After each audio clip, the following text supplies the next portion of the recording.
can never have. Benjamin Kalu that still believe in Nigeria. Very soon you'll become an ordinary material. Very, very soon, I repeat again, Benjamin Kalu will become an ordinary material in the hand of Nigeria. Because they will use you and they will drop you. I see you jumping up. If they want to talk now, you are the sixth man in the federation, in the country. Sixth man, my foot. A sixth man that don't have a say.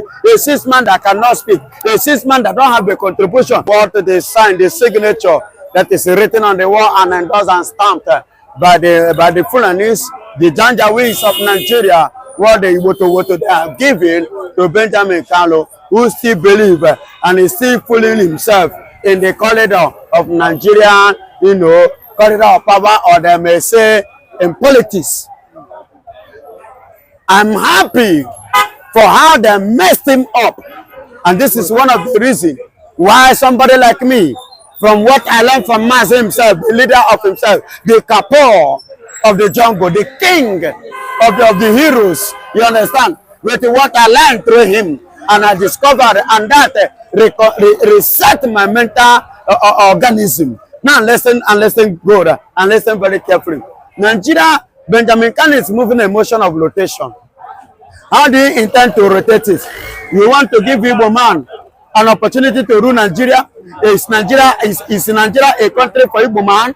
That is the question you should ask yourself. Yes, Nigeria is not a country, for everybody. Igbo man is not meant to be a citizen of Nigeria because amalgamation has been expired. It expired in 2014 and up to now, my brother. Even before 2014, did they consult Igbo's leaders or consult Igbo's ideology of amalgamation before it took place in 1914? The answer is no. Can the Lord Luga, the British come out now and say under their own documentary that Igbo man's signature was there?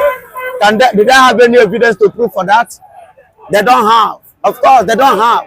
And they can never have. Benjamin Kalu that still believe in Nigeria. Very soon you'll become an ordinary material.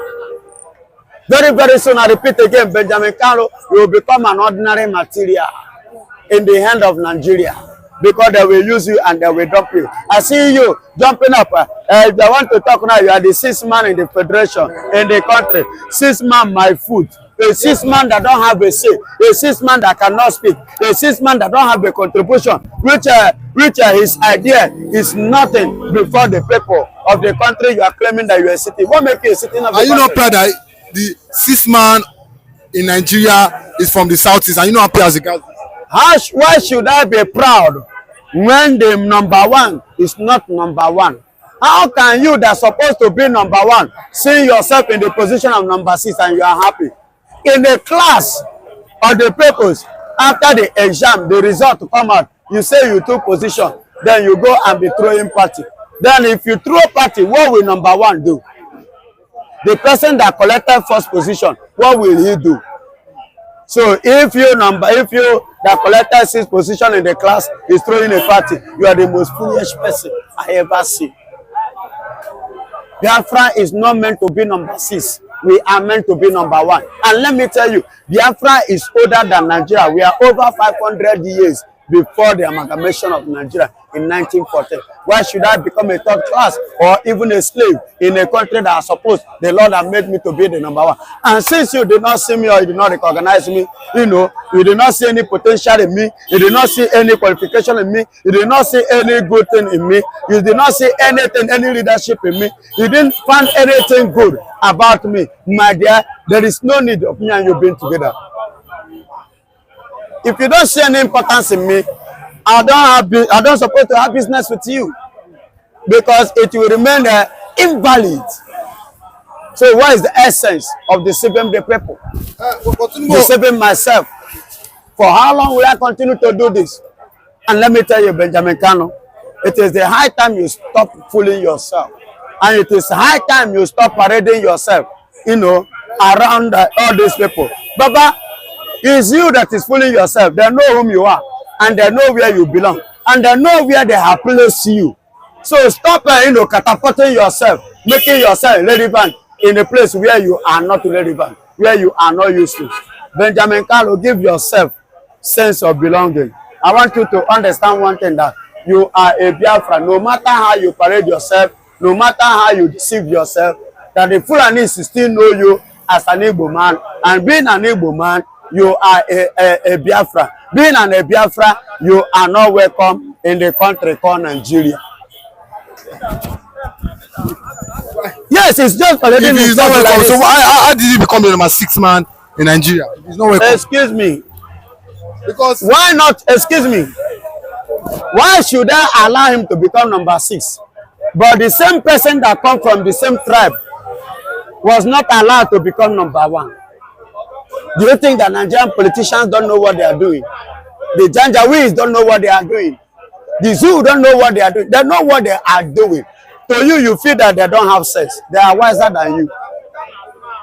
Only here, but there is something that they say, Aneji Emejuoku. Eji Benjamin Kanu Emejuoku. They just use and complete something. You know, maybe something is missing. They just carry Benjamin Kanu to complete it. That is why it's number 6. What happened to number 1? If he become number 1, is it a crime? Obi won election because he's an Igbo man. What happened? Mazen Kanu, what did he do? Nothing. But to see what is happening. The same foolish Igbo man call himself number 6. You are rejoicing, celebrating because you have not seen position before in your life. Your generation have never assumed any political position in Nigeria. Fools. Can you use it to compare the position that the Lord God Almighty has given Biafra? Biafra is a country that is going to rule the world. Eriwa country. That is what Biafra is all about.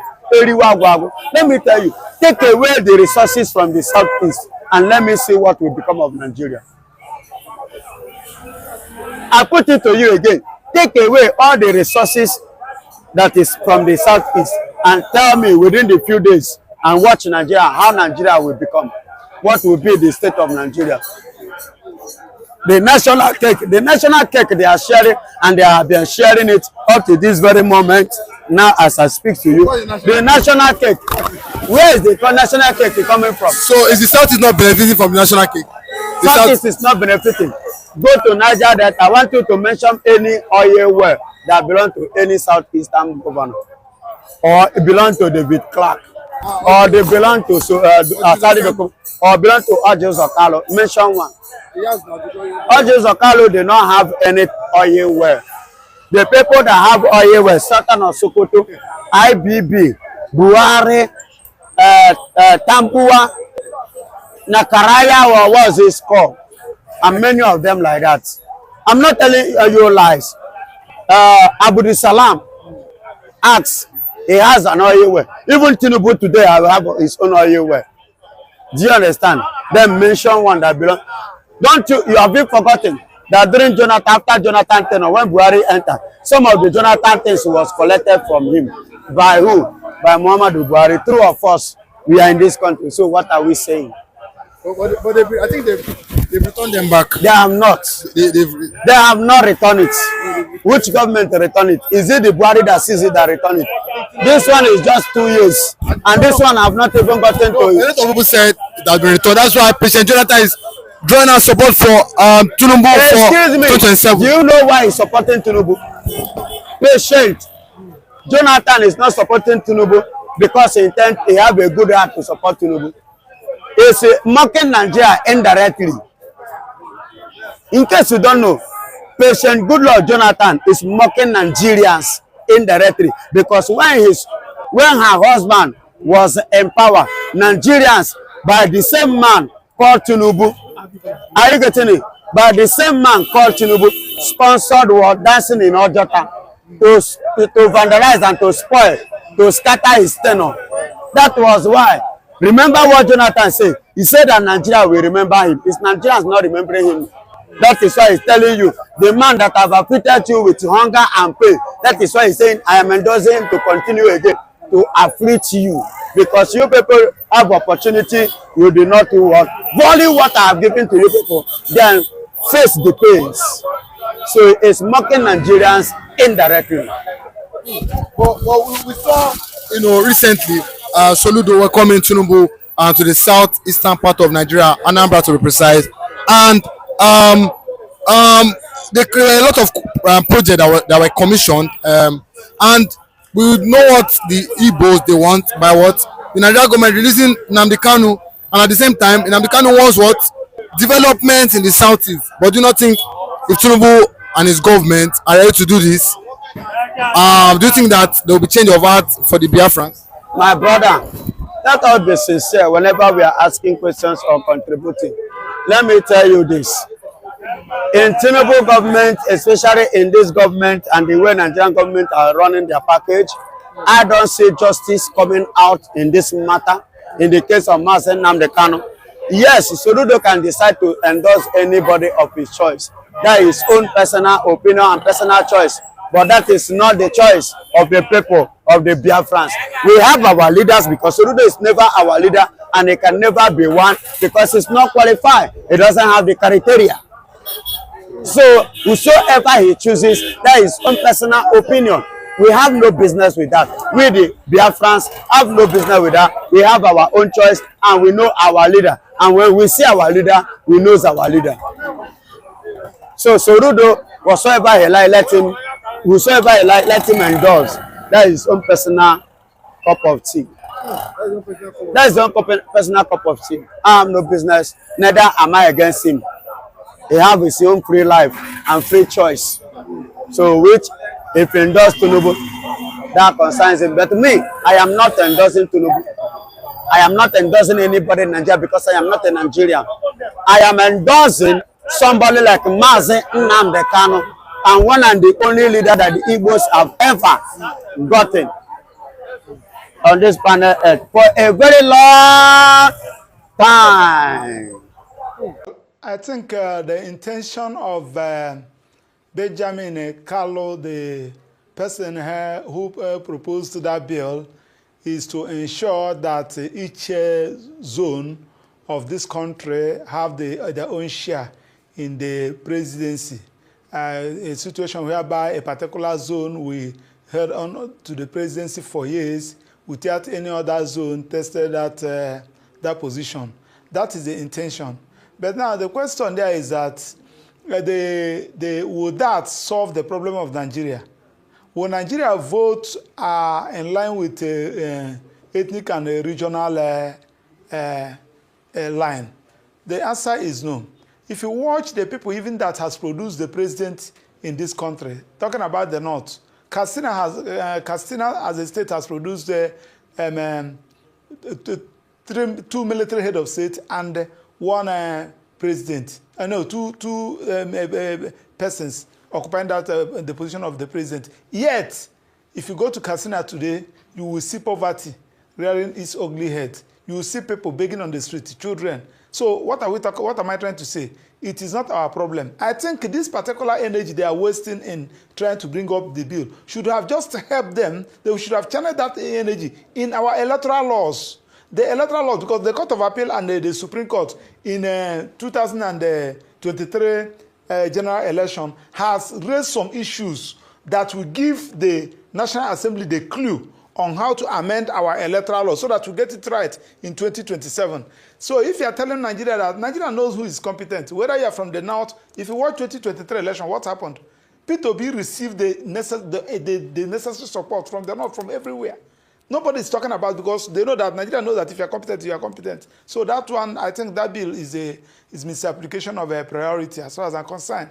They should challenge their energy in amending the electoral laws. When we get it right, Nigeria knows who is competent, whether you are from the West, North, East, and South. That is my take. Well, it is quite a succinct take. Thank you so much for that angle. But let's talk a little bit about the Constitution here and how that the rejection of this. What is the legal interpretation of Section 14 of the Constitution regarding the federal character principle? How does the rejection of this, how does it affect or interpret that section? Yes, I think we don't need all those laws for us to get it right. As I'm talking to you now, I'm in court with the president and the federal character. I join all of them in Federal High Court. So what is my decision? Lopsided appointment. You are not taking the cognizance of Section 14. You are not taking of the Constitution. You are also taking the cognizance of various sections of Federal Character Establishment Act, giving appointment, a situation whereby Buhari started it, President Buhari started it, where you are allowed, you consider only the people that are from your own zone in making appointments. If you watch during that time, coming to the service chiefs, it's only people from the north. Nobody from the southeast was there. Coming to this one, the same thing. So we are talking about the law that we have. Are you following it? What is the duty of the intention of establishing the Federal Character Establishment Act? It derives its own power from that section 14 of the Constitution, who said that you should consider, if we are talking about other appointments, let us start from there. Let us start from there. In the judiciary, in the parliament, in the executive. Check it. Then also in our actions and inactions, you can watch what is also happening in the president exercising his own power, Attorney General exercising his own power. You can see how Showore matter was discontinued. You can see how that of Igbo, they handle it. You can see how the president of Mietiala, how they handle it. Coming to that of Nnamdi Kalu, everybody was interested. So now the point I'm trying to make is that that particular law will not help matters, because we have enough laws that if you want to apply it religiously, you apply it. What is the National Assembly saying about the president flagrantly abusing the provisions of a Federal Character Establishment Act, not following it up in his appointment? Look at the Board of Health, the Board of Health they appointed. Nobody from the Southeast. I challenged it. As I'm talking to you now, we have how many commissioners for police sent across the systems of the Federation, including FCT? How many persons from the Southeast is there? So these are the issues. When you are not talking about you want to bring the bill so that it will cause trouble, they will not follow it. People will not follow it. People will ask you to go to court. They will violate it and ask you to go to court. So our problem is not the law. Our problem in Nigeria is implementation of the law religiously. That is my take. Now, what about the bill seeking to limit INEC's power to register new political parties? What are the potential implications for Nigeria's multi-party system? Well, you see, the National Assembly, of course, you can bear with me that the set of characters the politicians will have, they're only interested in what will favor them. Any bill that you see that they are pursuing, watch, there is a negative intention, selfish intention they want to achieve. What are you going to talk about? What you're interested is to remove the power of supervising and registration of a political party from INEC so that you have it. Are you seeing the kind of National Assembly we have? What is our benefit? The law that will benefit us, that has to do with the electoral law itself, strengthening it. You are not talking about anything about it. You witness what happened in 2023 election, where the INEC promised us that they are going to transmit record from electronically from the booth, and made some people left to UK, left Europe, come to Nigeria here to come and vote. At the end of the day, the reverse becomes the case. What are you doing to strengthen the law? So that particular bill, I think they should give it a decent burial it deserves. They should not, because it is a distraction. These are the people that they want to just show Nigeria that as if they are working, while they are not working. There are some fundamental laws that will better us, better our life. I can go on and on and on to mention them. Obsolete laws that a National Assembly is expected to look into. Now they are now talking something that will, all the whole thing they are talking about, electoral laws, registration of political party, all this is towards 2027. So to me, it is a distraction. It's uncalled for. INEC, they should allow the supervision of political party, regulation of political party within the ambit of INEC. What are some of the more pressing legal reforms, in your opinion, that you think should be concentrated on in terms of strengthening Nigeria's electoral process and also, promoting political stability in these times? Well, they are, if it's because of time will not permit me. I have a lot of them here. If you watch Section 65, Section 105, Section 131, Section 66, all those particular laws, especially the one that, because, my dear sister, listen, let me tell you, if the electoral law is not amended, where the law will mandate INEC to any result that is not transmitted from the polling booth to electronically, that particular result will not count. If INEC did not amend this law, take it or you leave it. Nobody, including Maxwell Opera, will come out to waste their time in 2027 that is coming to vote. That is just a simple truth. So INEC should look at all those laws to make it mandatory so that as you vote, they will count it there. The issue of going to collection center, the thing that the 2010 Electoral Act tried to correct, that is what we are now seeing. Let them amend those laws. These are the laws that will help to strengthen our electoral laws, not INEC zoning presidency to various regions. Okay, if you zone it to southeast, then when you come to southeast, the issue of who is going to bring the distance, is it from Enugu or from Anambra, you start having another issue of microzoning. So let them concentrate. If they want to help us, if they want to strengthen our electoral system, if they want to strengthen our electoral, to encourage people to come out to vote, let them amend our laws. All those sections, the Constitution, if they are looking for people that will assist them, I can give them free pro bono services. There are some laws, there are some judgments Supreme Court and Court of Appeal gave them the way, showing them that these are the ones that are supposed to be in the electoral law, these are the ones that are not supposed to be in the electoral law, so that it will save us from this issue of INEC bringing out their own regulations, their own policy, which the court said that it is not compulsory that they must follow their policy. But if we have it statutory in the law, it will help us. So this issue of other particular things they are saying, it is a distraction. In fact, they are annoying Nigerians the more. Well, lawyer and public affairs analyst Maxwell Okpara, thank you so much for joining us on the program.